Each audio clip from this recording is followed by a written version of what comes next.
স্বৈরাচার আওয়ামী লীগ সরকারের সাবেক সংসদ সদস্য আকমা বাহাউদ্দিন বাহার ও তার মেয়ে, কুমিল্লা সিটি কর্পোরেশনের সাবেক মেয়র তাহসিন বাহার সূচনাকে আটকের এক রাত পর ভারতের কলকাতা পুলিশ ছেড়ে দিয়েছে বলে খবর পাওয়া গেছে।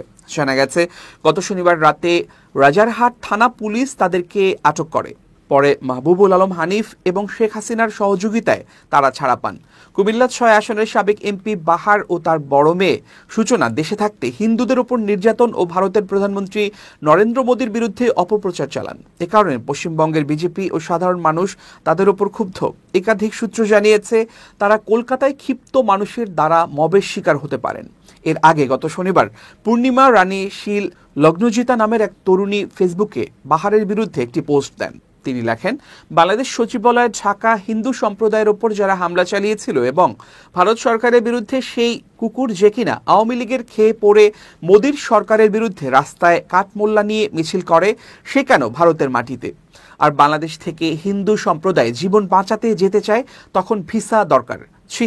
তিনি আরও লেখেন, ২০২১ সালে বাংলাদেশ দুর্গাপূজায় হামলার পেছনে বাংলাদেশি আওয়ামী লীগ নেতা বাহারউদ্দিন বাহার, যিনি পূজা মণ্ডপে কোরআন রেখেছিলেন, তখন সারা বাংলাদেশে পুজোর ১২টা বাজিয়েছিল। তিনি এখন তার মেয়েকে নিয়ে কলকাতার রাজারহাট নিউ টাউনে লুকিয়ে আছেন। এরপরই মেয়েসহ বাহারকে আটকের ঘটনা ঘটে বলে জানা গেছে।